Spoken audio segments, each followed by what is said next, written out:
새 하늘과 새 땅은 어떤 사람이 갑니까? 첫째 부활에 참여하는 거룩한 백성만이 가는 나라입니다. 첫째 부활에 참여하지 못한 사람은 아무리 가고 싶어도 부활을 하지 못했으니 그 새 하늘과 새 땅을 밟을 수도 없고 새 예루살렘 성에 가서 경배와 찬양도 하나님도 어린 양도 만날 수가 없습니다. 그런데 오늘날 우리는 흔히 지옥이라는 단어를 흔히 많이 사용합니다. 예수 믿지 아니하면 지옥 갑니다. 지옥이라는 단어는 성경 전체에 통틀어서 지옥이라고 그렇게 말씀을 하죠. 더욱 구체적으로 말할 것 같으면 이제 새 하늘과 새 땅에 들어가지 못한 사람은 한마디로 지옥으로 다 갑니다. 지옥은 영원히 벌을 받는 장소죠. 그래서 우리가 예수를 믿는 것입니다. 그런데 이 지옥은 흔히 마귀가 있는 것도 지옥이라고 말을 하고, 베드로후서 2장 4절, 유다서 1장 6절에도 그들을 타락한 천사들을 지옥에 던졌다. 지옥이라는 단어를 사용했습니다.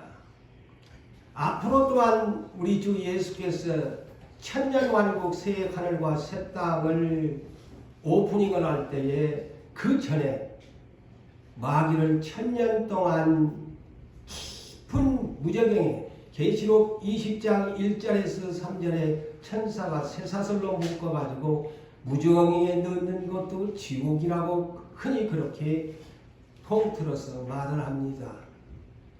그런데 더 구체적으로 우리 인간이 죽어서 가는 것, 마귀가 거짓 선지자가 가는 것, 다 흔히 지옥이라고 말을 하는데 오늘 여러분이 이 지옥은 구체적으로 성경이 밝히고 있습니다. 첫째는 계시록 20장 14절에 보면 현재 주님이 오시기 전 부활하기 전까지는 그들의 영혼은 어디가 있느냐? 다 지옥이라고 말하지만 더 구체적으로 계시록에서는 사망과 음부다. 영어 번역은 death and hades 이렇게 번역합니다. death, 사망, 그리고 hades. 그래서 사망과 음부라고 그렇게 죽은 자들이 가는 거예요. 그 다음에 이제 이 지옥을 다른 말로 바꿉니다. 주님이 오셔가지고 마귀도 잡아넣는 곳, 거짓 선지자들도 유황불에 산채로 잡아연다 그랬죠. 짐승도 산채로 유황불못에 던진다고 했지요.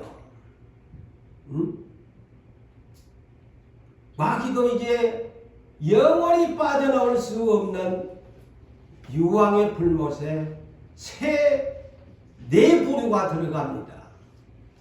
첫째는 사망과 음부에 던져진 인간들, 첫째 부활에 참여하지 못한 음부의 옥에서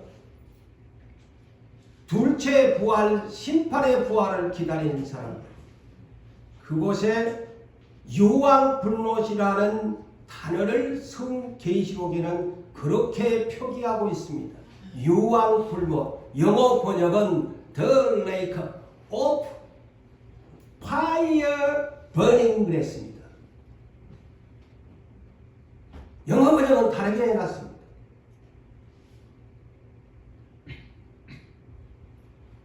또 이번에 마귀도 짐승도 거짓 선지자도 계시록 20장 10절에 마귀도 거짓 선지자도 짐승도 그 유황 불못으로 함께 들어간다. 다 이제 총집합을 시킵니다. 그것이 마지막 심판입니다. 이를 방금 계시록 21장 8절에 둘째 사망, 영어 번역은 second death 그랬어요. 두 번 죽는 것, second death. 이 둘째 사망이다. 이곳의 마귀도 다 마지막 심판의 부활을 시켜서 그들도 부활해요. 우리만 부활하는 거 아니야. 그래서 첫째 부활에 우리는 들어가야지 둘째 부활에 줄 잘못 서가지고 마귀 줄 서다가 그게 둘째 부활이야. 마귀 줄에 서 있다가 둘째 부활 심판의 부활에 빠지면 가장 불쌍한 인생이지. 이것이 요한 계시록의 지옥에 대한 총정의입니다. 이것을 여러분들이 잊지 마시고 앞으로 사람들을 가르쳐 주세요. 이런 것이다. 우리가 가는 새 하늘과 새 땅은 신비한 나라입니다. 오늘날 우리가 비행기 타고 기차 타고 고속버스 타고 자가용 타고 버스 타고 지하철 타고 우리 육체를 싣고 가고자 하는 것으로 시간이 걸리면서 가야 합니다. 그런데 저 새하늘과 새 땅은 전혀 다릅니다. 제가 전번에 얘기했죠. 예수님을 모델로 삼아라. 부활하신 예수님은 뼈와 살이 있었다. 도마가 만질 수가 있었다. 그런데 부활한 신령한 몸이었어요. 그런데 그분은 문고리를 장구하던 제자들 앞에 뿅 하고 공간을 초월하고 시간을 초월해서 나타나셨다. 이것이 앞으로 장차 부활할 사람들의 하나의 부활의 모델이 됩니다. 그렇다면 우리도 부활하면 예수님처럼 뼈와 살이 있는 신령한 몸인데 공간을 초월한다. 시간을 초월한다. 그래서 새 하늘과 새 땅에 가면은 열차 탈 필요도 없고 기차 탈 필요도 없어. 비행기 탈 필요가 없어. 그곳에 가면 기름 써가면서 대기 오염시키면서 휘발유 태우면서 내가 가고자 하는 그 넓은 새 하늘과 새 땅을 인간의 문명이 만든 기계화에 움직이는 곳이 아닙니다. 이거는 예수님처럼 공간을 초월합니다. 어디든지 뿅 하고 가버립니다. 순간적으로 가버립니다. 여러분 아셨나요? 저는 기도 가운데 이런 영감을 얻어서 여러분들에게 자신있게 말씀을 드립니다. 그래서 누가복음 20장 34절에서 36절에 주님이 부활을 못 믿는 사두개인들에게 너희는 성경을 오해하고 있다. 그 부활한 사람들은 시집가고 장가가고 결혼하고 사람을 시집가고 결혼해서 남자와 여자가 만나가지고 어느 날 가면 뭐 부부가 천국에 가서 만나보자 다 뭐 그런다는데 그곳에 가면 지난날에 결혼한 사람도 만날 수가 있겠지만 그거는 전혀 그런 장소가 아닙니다.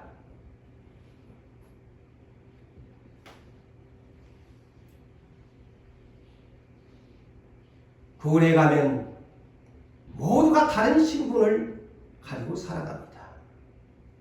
내 자식도, 내 아내도, 내 남편도, 내 손자도 거기 가면 전혀 혈통이 없는 관계의 곳입니다.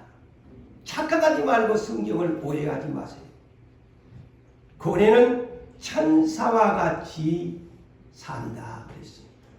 천사는 공간을 초월하고 시간을 초월하면서 삽니다. 지금 이 한 시간도 하나님께서 보내신 천사는 지금 공간을 초월하고 시간을 초월해서 하나님의 심부름꾼으로 이 지구촌에 아니 저 공중 권세를 잡은 자들하고도 싸우면서 당신의 백성을 지키고 있습니다. 저 마귀놈도 공간을 초월하고 시간을 초월하는 것 마귀입니다. 그러나 지금 가도하지를 않았어요.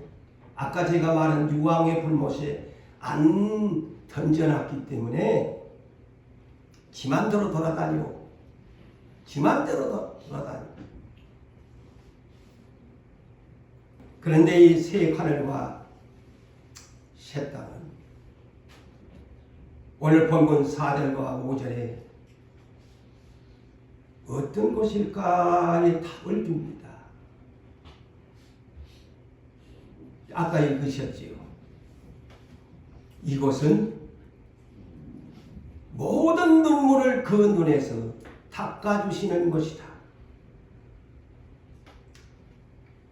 참 우리가 병들면 아프고 나도 모르게 내 혼자서 울 때가 있을 것입니다. 가난해서 울고 실패해서 울고 오해 때문에 울고 상처받아서 울고. 그런데 이곳은 첫째 사망 때문에 울 필요가 없다. 내 본인도 사망이 오면 저 낙동강에 있는 오리가 오늘날 환경오염으로 사진을 찍어준 장면을 제가 보았는데 낙동강에 있던 저 하루에서 오염된 것을 먹다가 오리가 죽을 때가 되니까 눈물을 툭툭 흘리면서 죽은 장면을 보았습니다. 하물며 짐승도 소도 도수장으로 끌려가면 웁니다. 사망의 눈물. 내 부모가 죽어도 울어야 하고 내 남편, 내 아내가, 내 자식이 죽어도 울어야 하는 사망의 눈물을 없는 것이다. 닦아준다는 말이 그 말입니다. 다시는 울 필요가 없다. 네가 지금 애통하고 있나? 회개의 눈물이 없는 것이 그것이다. 의인들만 사는 곳, 죄가 없는 곳, 다시는 애통하는 자 복을 받을 것이요. 예수님이 했지만 그분에는 회개할 필요가 없는 의로운 거룩한 나라입니다. 고걸한다? 가족이 울으니까 고걸하지. 아이고 아이고 아이고 하는 고가는 것이 없다. 사망 때문에 장례식장에 가서 고갈 필요가 없다. 너 지금 아파서 혼자 울고 있지 누가 몰라줬어. 남편이 몰라주고 아내가 몰라주고 가족이 몰라줘서 혼자 병원 찾아다니면서 울고 불고 하는 그 눈물 그번에는 없단다. 그러잖아요. 아픈 것 눈물 흘릴 필요가 없다.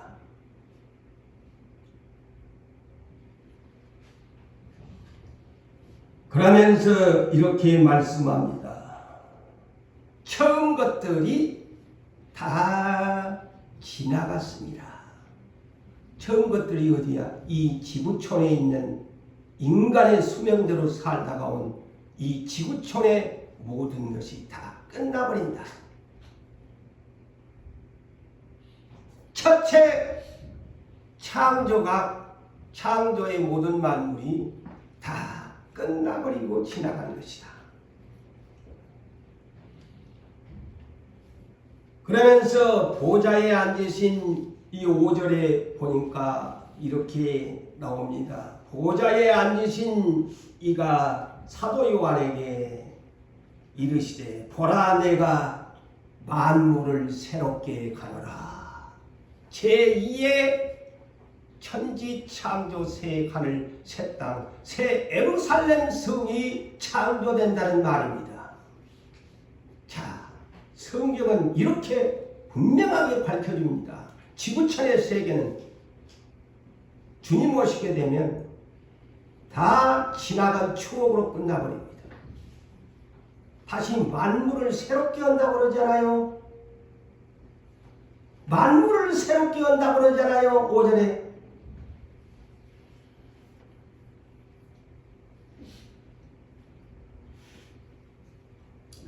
그러면서 또 이르시되 이것을 사도 요한에게 보여주시면서 말씀하시면서 사도 요한에게 이 말은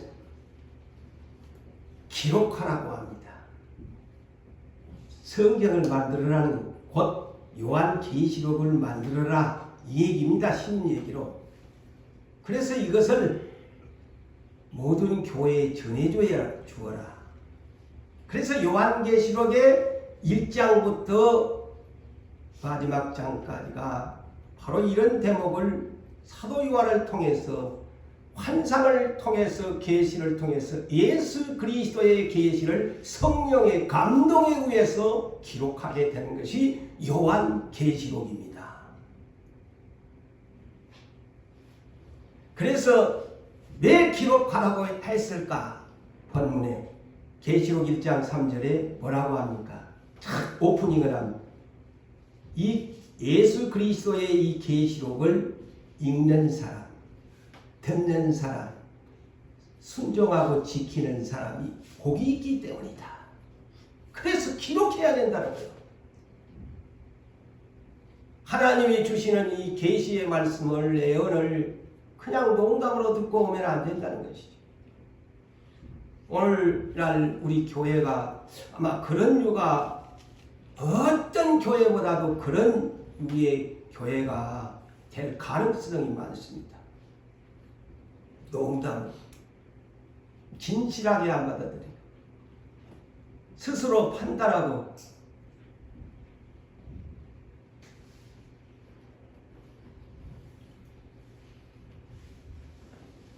요한계시록 22장 16절 성경을 마감하면서 이렇게 합니다.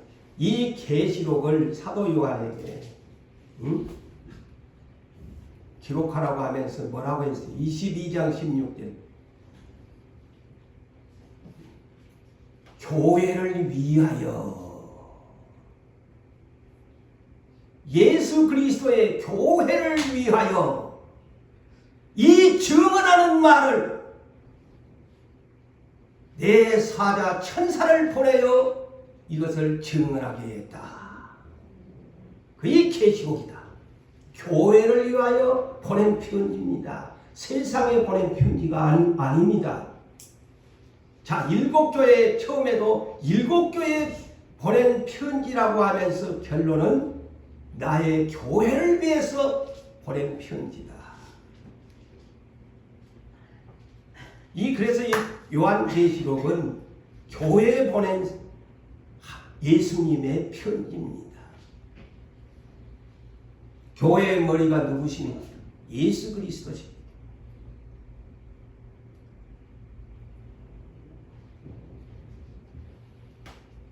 그러면서 6절에 여기에 이루었도다. 예수님이 이루었도다 그렇게 말씀합니다. 전에 한번 제가 언급한 적도 있었지만 이 이루었다를 두 가지로 생각해야 한다. 요한복음 19장 30절에서 예수님이 십자가에 운명하시면서 하신 명언 중에 하나지요. 내가 이루었도다. 그의 당신의 백성을 위한 대속의 십자가의 죽음까지 내가 마쳤다. 죽음으로 대속하기 위해서 내 사명을 33년의 생애를 마치고 그 사명을 끝냈다. 다른 말로 하면 그 얘기입니다. 내 사명을 마치고 나는 이제 아버지께로 간다. 그래서 다 이루었다. 근데 오늘 본문에 이루었다라는 말은 그러면 이미 지상에서 십자가상에서 있는데 이 말이 뭘까요? 여러분, 첫째는 요한복음 14장 1절에서 6절에 내가 거처를 예비하러 간다 약속했지요. 그 처소를 예비하면 나 있는 곳에 너희도 함께하기 위해서 내가 데리러 올게 약속했습니다. 지금 우리가 그것을 기다립니다. 예수님이 우리에게 그 거처를 지금 예비하러 올라가신 지가 2000년이 넘었네요. 우리가 그것을 기다려요. 그 거처가 뭐냐? 계시록의 새 하늘과 새 땅, 새 예루살렘 성입니다. 아시겠지요? 그 거처가 어디냐? 새 하늘과 새 땅입니다. 그래서 오늘 본문에 이루었도다. 그것을 이제 새 하늘과 새 땅, 새 예루살렘에 부활한 사람들이 와서 살 거처를 다 이루었다.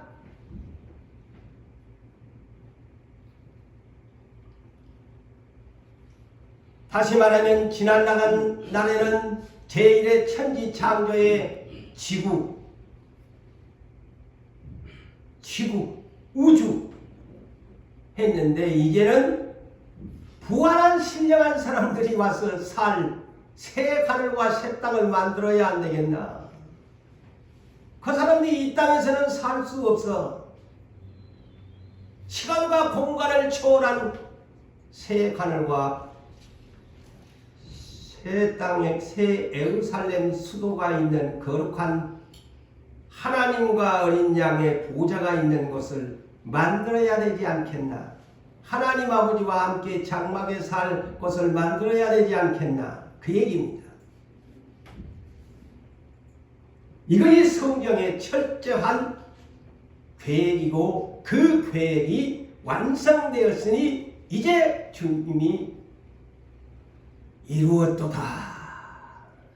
그 말씀이죠. 그러면서 6절에 뭐라고 합니까? 시간과 끝에 대한 주인이 나 예수다. 잘 아십시오. 제가 이번 주일날도 시간에 대한 설교를 지금 하려고 오늘 밤에 가서 하려고 합니다만은 시간의 주인이 나다. 오늘 6절에 나는 알파요 오메가요 처음과 마지막이라. 시간의 주인입니다. 시작도 주님이 하셨고 끝맺음의 심판에 새 하늘과 새 땅에 유황의 풀무 마귀를 잡아놓는 모든 둘째 사망에 들어갈 자들을 한 것도 끝도 나의 시간에 있다.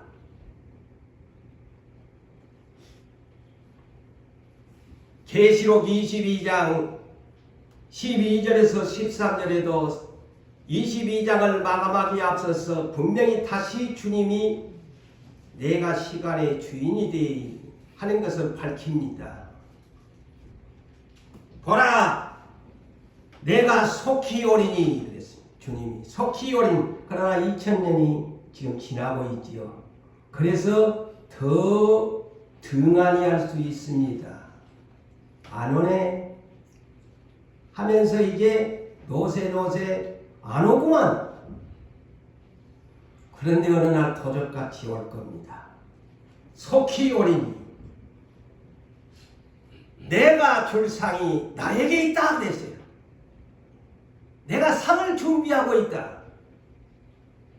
그래서 각 사람의 행한 대로 분명하게 갚아주겠다. 잘한 사람, 못한 사람, 악한 사람, 게으른 사람, 예수 세상 말로 개떡같이 믿는 사람, 내가 판단할 그날이 온다. 그래서 상벌을 주겠다 이 얘기입니다. 이 얘기가 상과 벌을 주겠다. 그러면서 나는 알파요 오메가요 처음과 마지막이요 시작과 마침이라. 시간의 주인이 나되.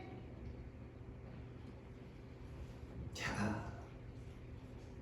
시간의 주인이 나되 예수님이시답니다. 그래서 항상 생각지 않는 날 내 가운데 도둑같이 온데 비밀로 말씀하는 깨어있는 사람은 그러나 나를 맞이할 수 있다. 이렇게 간접적인 답을 주시고 있지 않아요.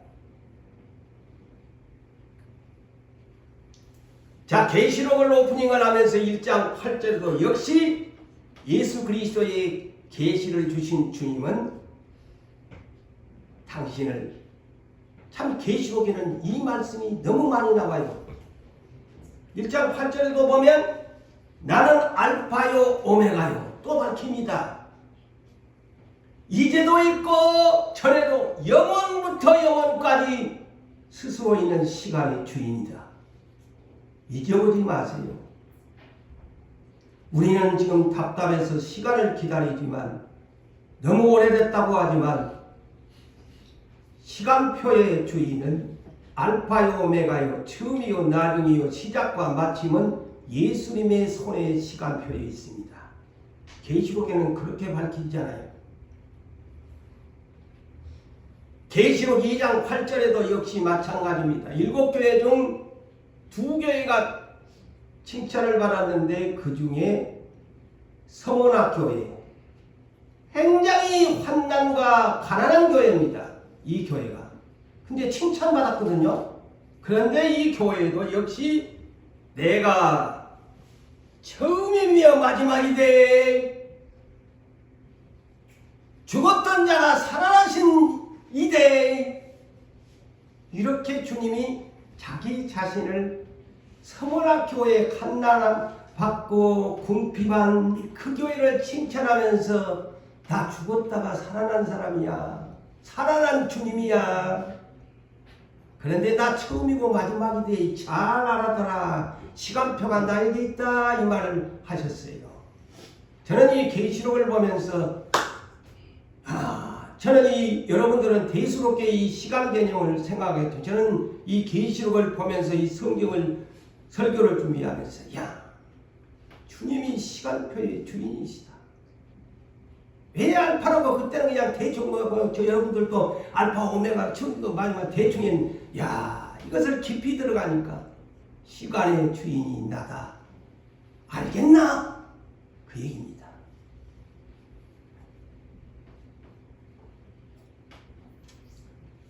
시간의 주인이 나니까 네가 오래 살 수도 있고 네 오늘 밤이라도 마음에 안 들면 데려갈 수도 있는 나 주님이시다. 죽이기도 하시고 살리시기도 하는 인생의 시간표를 짧게도 하고 길게도 하는 것이 나란 말이야 라는 주님의 뜻이에요. 그래서 시작하셨으니까 끝! 마침이 올 것 아닙니까? 마침이 옵니다. 마침표를 찍는 시간이 옵니다. 지금 우리의 시간표는 마침표를 곧 찍게 될 시간들이 우리에게 오고 있습니다.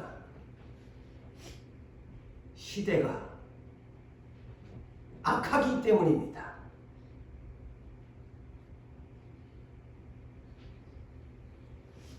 저 갈릴리에서부터 제자를 선택해서 복음이 시작됐는데 이제 2000년이 넘는 2024년도도 기울어가네요.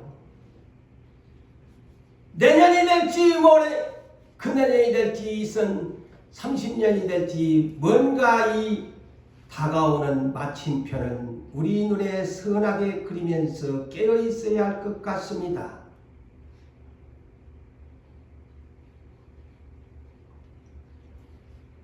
그러면서 오늘 본문의 6절에 내가 생명수 샘물을 목마른 자에게 값없이 주겠다고 약속합니다. 여기에서 느닷없이 생명수 샘물을 목마른 자에게 값없이 주겠다고 이 약속하신 내용이 뭘까? 우리는 오늘날 쉽게 그냥 단순하게 생각하는 목마를 때 그냥 생수 한 병 꽌꽌 마시면 천국에 가서도 그런가 봐. 이렇게 생각할 수 있습니다. 단순하게 문자적으로 해석하면.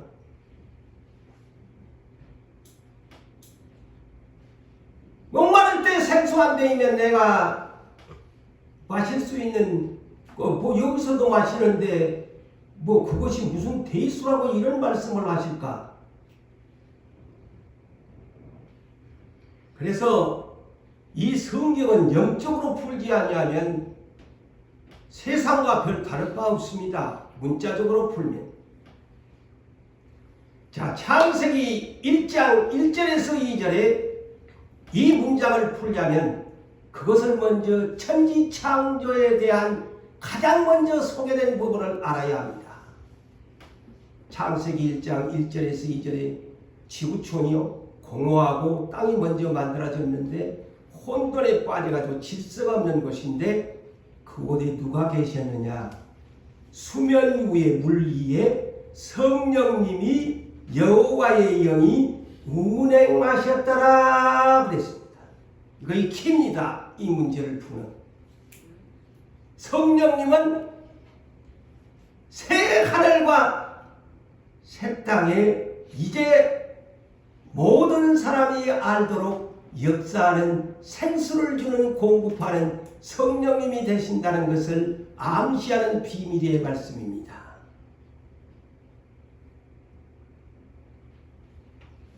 지구촌의 공허한 유독 그곳의 2절에 수면 위에 성령님이 운행하시더라.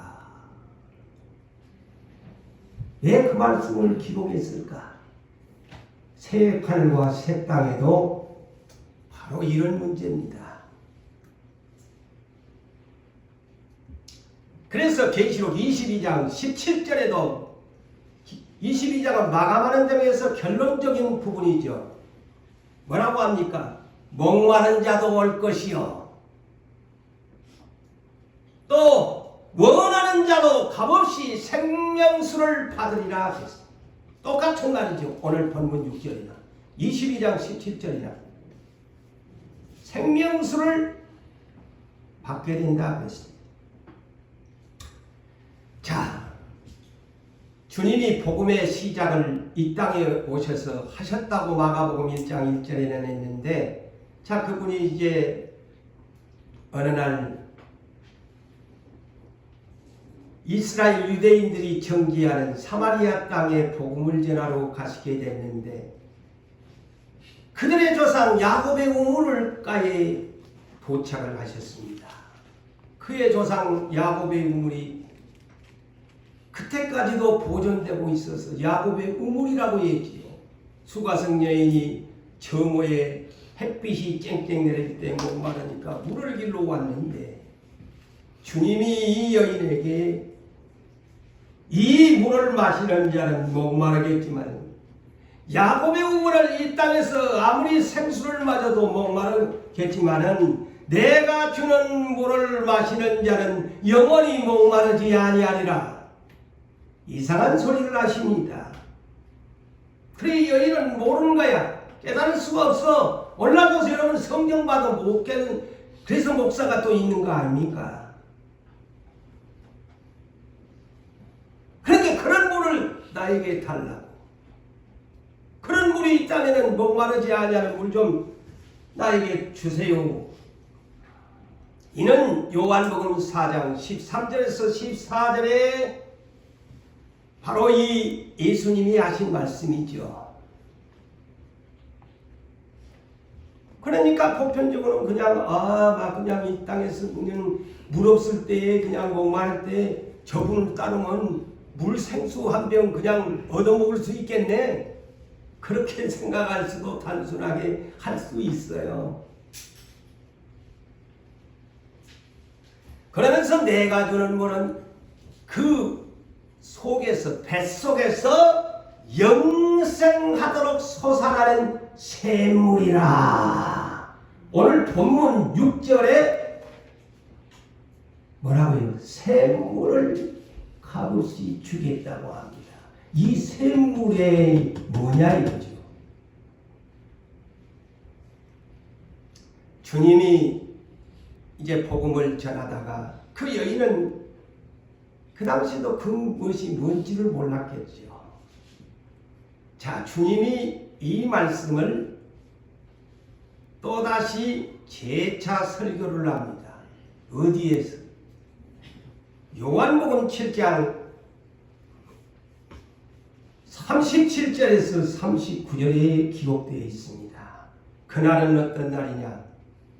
우리가 추수감사절을 지켰습니다만 수장절이야. 명절 끝날 일주일 동안 수장절을 내지는 초막절, 광야에서 물을 귀하게 여겼지 않아요. 이 수장절 초막절이라는 의미를 여러분이 아세요. 물을 굉장히 귀하게 여겼지 않아요. 그 물 때문에 하나님을 원망하고 모세를 원망했잖아요. 그리고 그들은 천막에서 살았지 않아요.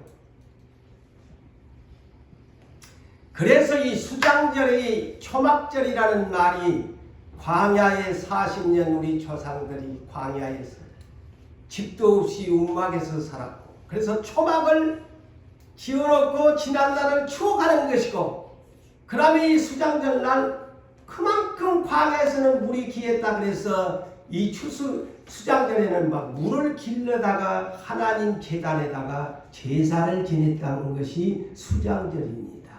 자, 의미를 여러분 아시고, 아, 그랬구나. 이스라엘의 수장절은 이런 것이었구나. 물까지도 길러다가 하나님 제단 앞에 부었다는 거예요.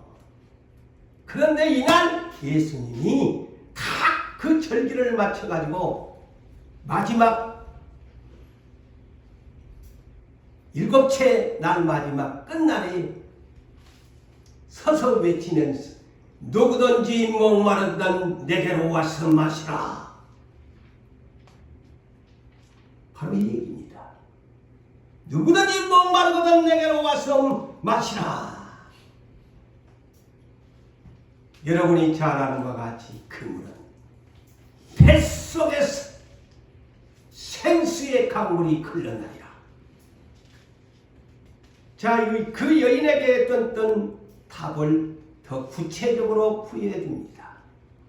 성령의 생수다. 성령의 생수다.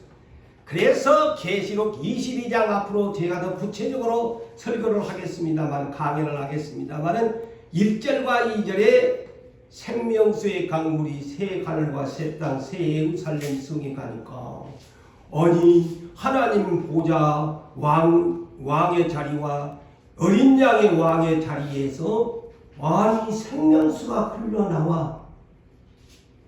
그래서 생명수의 강물이 흐르더라. 이것이 뭐냐? 성령의 생수입니다. 그래서 삼위 하나님이 계신 것. 그래서 성령님이 그곳에서는 세상에서 말인 생수 살 필요도 없어.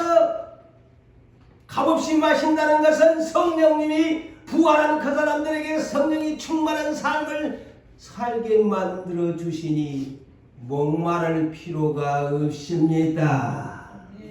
할렐루야. 이거 이 천상의 비밀입니다. 뱃속에서 생수의 강물이 흘러나오는데 목마를 필요가 뭐 있어? 그것을 일명 샘물이요 생명수라고 말하는 것입니다. 이것이 성경에 감춰진 비밀입니다.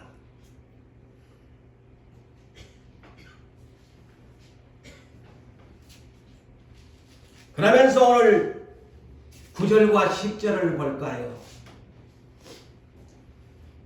그 나머지 내용들은 전번주에 제가 풀어드렸잖아요. 그래서 이제 9절과 10절로 넘어갑니다. 아니 여기에 이 새 하늘과 새 땅은 어떤 것일까? 그런데 9절과 10절을 보면 참 이해하기 어려운 난제의 풀이를 합니다. 간단히 말하면, 아니 우리가 잘못 오해하면은 이 새 예루살렘 성이 신부라니, 아내라니, 그럼 그렇게 지금 계시를 하고 있거든요. 그럼 이게 난해한 문제가 부딪힙니다. 새 하늘과 새 땅에 새 예루살렘 성이 신부요 아내라니 아름답게 단장했더라. 21장 1절과 2절에 하늘로부터 내려온 그러한 아름답게 준비된 새 예루살렘 성이다. 그런데 자, 먼저 강해를 해야 되니까 9절에 봅시다. 그런데 이 사도 요한에게 7 대접을 가지고 마지막 7 재앙을 담은 7 천사 중 하나가 천사가 사도 요한을 데리고 다닙니다. 환상 중에 구경을 시키는데 가이드가 돼가지고 하는데 여기에 저는 뭐 간단하게 여기에 그냥 패싱하고 넘어갈 수가 있지만은 저는 패싱을 안 하려고 합니다. 여기에 7 대접을 가진 것을 앞으로 여러분이 계시록을 들어야 되니까 서론적으로 먼저 들으셔야 나중에 여러분이 이 문장을 이해합니다. 7 대접을 가진 재앙이 있는데 그 마지막 7번째로 재앙을 내린 천사가 지금 데리고 간 거야. 이 새 예루살렘 성을 구경시켜. 자, 그렇다면은 이 계시록의 재앙이 3가지로 분류합니다. 자, 서론적으로 먼저 알아놓으세요. 시간이 걸리지만 내가 10절을 시간이 되는 한데 시간을 봐가지고 10절은 또 다음으로 넘기는 쪽으로 하고 일단 이 9절에 대한 문장을 여러분이 서론적으로 알아야 됩니다. 7 대접의 마지막 7 대접의 재앙을 담은 이 천사에 대한 것을 알아야 합니다. 그렇다면 성경에는 3가지의 재앙을 사도 요한에게 보여주었습니다. 자, 크게 첫째가 계시록 6장부터 계시록 8장 5절까지가 어린 양이 봉인한 7 도장 찍은 그런 재앙이 있습니다. 그것이 계시록 6장에서 8장 5절까지가 그 제일 먼저 이루어집니다. 어린 양이 봉인된 재앙을 이제 24 장로나 막 그 천사들이 하면서 당신이 7 인을 뗄 주인입니다. 라고 예수님이 봉인한 걸 이제 봉인된 것을 하나씩 둘씩 해서 7 재앙을 내리는 것이 어린 양의 7 봉인에 대한 재앙이고 그 다음에 2번째 재앙이 뭘까요? 천사 7이 차례차례로 7 천사가 첫 번째 천사, 마지막 7 천사까지 순서를 따라서 재앙을 내리는 7 나팔 재앙. 이것이 언제 이루어지느냐? 두 증인 시대에 이루어집니다. 7 나팔 재앙. 7 천사가 하나씩 재앙을 내려 첫 번째 첫째 천사가 나팔을 부으니 7째 마지막 천사가 나팔을 부으니 재앙이 차례대로 임합니다. 이거 이 두 증인의 시대를 마감하는 시대입니다. 그때가 7 나팔 불 때야. 이제 성경을 여러분이 가닥을 잡으셔야 돼. 응? 그래서 이것을 여러분들이 들은 사람이 복 있는 사람이야. 계시록을 믿고 듣고 지키는 사람이 복 있다고 했는데 금요일 날 보면 이리 빠지고 저리 빠지고 이럴 때 안 들으면 뭐 언제 듣겠어요? 제가 또 언제 이 한 바퀴를 돌란지 알 수가 없는데.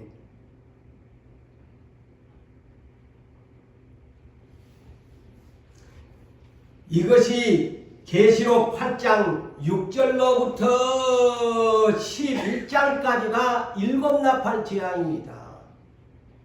그래서 계시록 11장 두 증인의 시대를 마감하는 재앙이 일곱 나팔 재앙이다.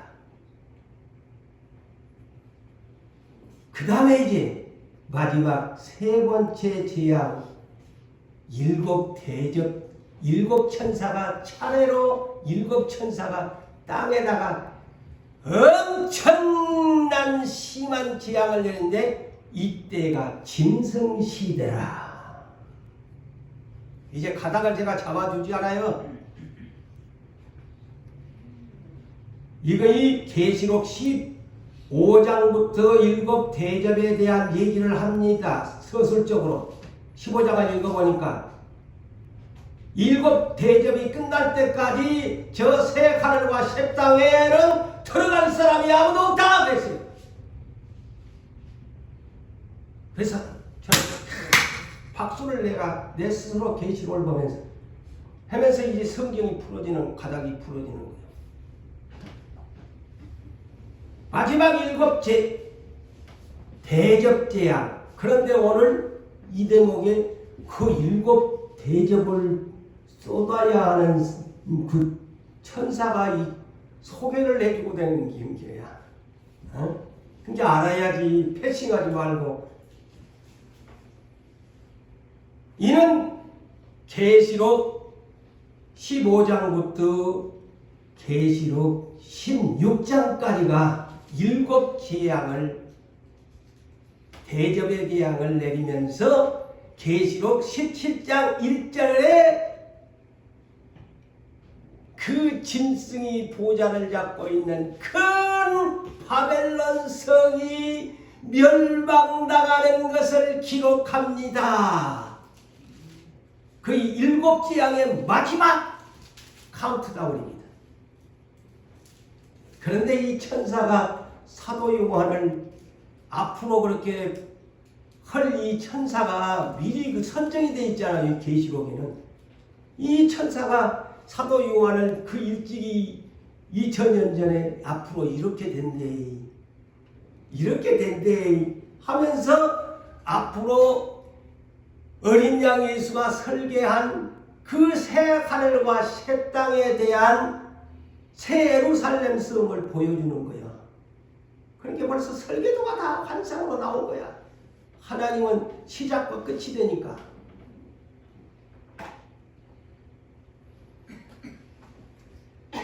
그러면서 이 본문의 21장 9절에 이 천사가 가이드 역할을, 미래에 대한 가이드 역할을 해주잖아요.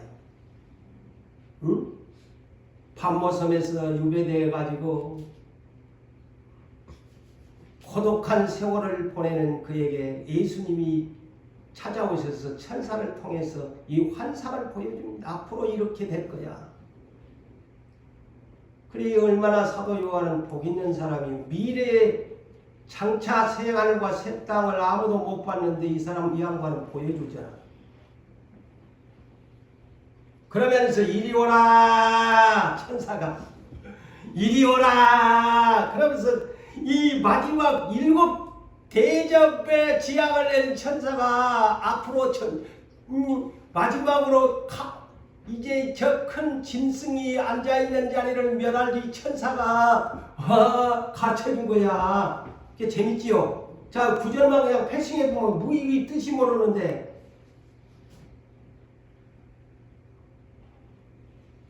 그러면서 내가 신부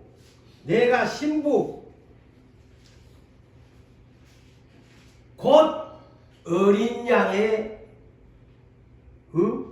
아내를 내게 보이리라. 아니 느닷없이 그래서 제가 이 문장을 아이고 난해한 문제로 부딪힙니다. 아니 우리가 다 개인적으로 내가 신부인 줄 알았는데 아니 느닷없이 새 예루살렘 성이 아니 아내고 신부라니. 응? 영어 번역은 the bride 신부 the lamb's 어린 양 lamb's wife the lamb's wife 어린 양의 아내 어린 양의 신부 lamb's bride 이렇게 영어 번역은 되어 있습니다. 이거 뭐냐? 새 예루살렘 성입니다.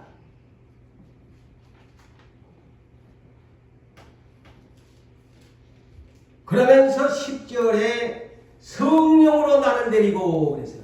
천사가 가이드를 했는데 분명하게 자 여러분이 아세요. 자 천사만 한 줄 알았더니만 그 육체를 가진 사도 요한은 누가 데리고 다니냐? 사도 요한 안에 있는 성령이 데리고 다닌다고 분명히 밝히지요. 자, 성령은 안뜰함에는 항상 우리와 함께 계시다는 것. 자, 이 장면을 그렇게 이해하십시오. 자, 천사가 가이드 역할을 환상으로 보여주는데 이 단어에서 10절에서 사도 요한이 빼지 않는 단어가 뭐냐면 성령이 나를 데리고 다녔다. 인도하셨다라는 거예요. 자, 예수님이 마귀한테 시험받으러 갈 때 누가복음 4장이나 마태복음 4장이 뭐라고 기록합니까? 다 똑같이 성령의 충만함으로 성령에 이끌려 광야로 가셨다. 이렇게 말씀하시죠. 예수님이 체험했던 것 사도 요한도 성령의 체험 중에 천사를 만났다는 것입니다. 이렇게 거꾸로 해석을 하세요. 성령의 충만한 가운데서 천사를 만났다. 천사가 그래서 이 환상을 보여주었다. 이 얘기입니다. 그런데 크고 높은 산으로 올라갔다. 자, 새하늘과 새 땅에도 크고 높은 산이 있대요. 자, 그거는 어떤 것일까? 그랬는데 크고 높은 산이 있다. 영어 번역은 the great 그랬습니다. the great 크다. 거대하다. 산이 the great 그러면서 high mountain 높은 산이다. 영어 번역 high mountain 그 산으로 데리고 간 거야. 무엇 보여주려고? 산 밑에 있는 거룩한 성, 새 예루살렘 성 신부 어린 양의 아내를 보여주려고 갔다. 자, 천상에도 이런 앞으로의 광경이 있구나. 높고 높은 크고 큰 산이 있다.